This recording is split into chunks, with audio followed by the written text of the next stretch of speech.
Covid के बाद का वो दौर याद है जब हर कोई स्टॉक मार्केट में उतर आया था। घर बैठकर ग्रो, जेरोधा, एंजल वन जैसे ऐप्स पर अकाउंट बनाना और ट्रेड करना नया नशा बन गया था। लोग कहते थे कि घर बैठे पैसा कमाने का सही तरीका यही है। जूम मीटिंग्स के साथ साथ ट्रेडिंग स्क्रीन भी खुली रहती थी और हर गली मोहल्ले में आपको शेयर मार्केट के एक्सपर्ट नजर आने लगे थे। अब थोड़ा पीछे जाएं तो भारत में डीमैट अकाउंट की शुरुआत 1997 में हुई थी और 25 साल में 11 करोड़ अकाउंट बने। लेकिन असली तेजी कोविड के बाद आई। मार्च 2020 तक 4 करोड़ 10 लाख अकाउंट थे जो अब 17 करोड़ 10 लाख हो गए हैं। सिर्फ 4 साल 7 महीने में 4 गुना बढ़त। जनवरी 2023 से ही 54% की ग्रोथ आई। डीमैट अब हर इन्वेस्टर की पहली पसंद बन चुका है। लेकिन अब 2025 में कहानी पलट रही है। जिन ऐप्स ने करोड़ों लोगों को बाजार से जोड़ा था, उन्हीं से अब लाखों यूजर्स गायब हो रहे हैं। ग्रो और जेरोधा जैसे दिग्गज प्लेटफॉर्म से अकेले 11 लाख से ज्यादा यूजर्स ने सिर्फ 6 महीनों में दूरी बना ली है। तो सवाल ये है कि क्या ये सिर्फ ट्रेंड का एंड है या कोई नया दौर शुरू हो रहा है? क्या आप भी अननोइंगली उन लोगों में से एक हैं जो अब पीछे हट रहे हैं, या फिर ये सिस्टम ही बदल रहा है? तो इस वीडियो में हम जानेंगे कि ये मास एग्जिट क्यों हो रहा है और इसका असर आने वाले ट्रेडर्स, इन्वेस्टर्स और मार्केट पर क्या पड़ेगा। ग्रो और जेरोधा जैसे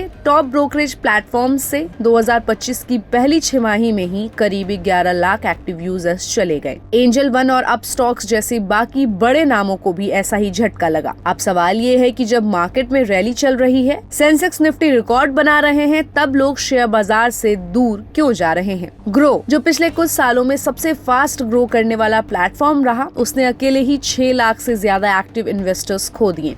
जेरोधा, जो आमतौर पर सबसे स्थिर और भरोसेमंद प्लेटफॉर्म माना जाता है, उसने करीब 5,50,000 यूजर्स गंवाए हैं। एंजल वन के 4,50,000 और अपस्टॉक्स के करीब 3 लाख एक्टिव क्लाइंट्स ने ट्रेडिंग बंद कर दी या फिर अकाउंट इनएक्टिव कर दिया है। कुल मिलाकर बात करें तो सिर्फ इन चारों डिस्काउंट ब्रोकर्स ने करीब 20 लाख यूजर्स खो दिए और ये कोई छोटी मोटी संख्या नहीं है। सबसे बड़ा शॉकिंग फैक्टर ये है कि सब तब हो रहा है जब मार्केट लगातार ऊपर जा रहा है। 2025 के पहले 6 महीनों में मार्केट ने पॉजिटिव रिटर्न्स दिए, कई सेक्टर में तेजी देखी गई और आईपीओ मार्केट भी एक्टिव है। तो फिर ऐसा क्या हुआ कि लोग ट्रेडिंग छोड़ रहे हैं? असल वजह छुपी है नए सेबी रेगुलेशंस में। सेबी ने हाल ही में फ्यूचर्स एंड ऑप्शन ट्रेडिंग को लेकर कई सख्त नियम लागू किए हैं, जिसमें मार्जिन बढ़ाया गया है, टैक्स कॉम्प्लायंस कड़ा किया गया है और वीकली एक्सपायरी को शॉर्ट टर्म वोलेटिलिटी से जोड़कर ज्यादा रिस्की माना गया है। इससे छोटे रिटेल इन्वेस्टर्स जो ज्यादा लिवरेज पर ट्रेड करते थे, उन्होंने दूरी बना ली है। एक और दिलचस्प ट्रेंड ये है कि इस गिरावट का असर केवल एक्टिव यूजर्स पर नहीं बल्कि नए अकाउंट्स खुलने पर भी पड़ा है।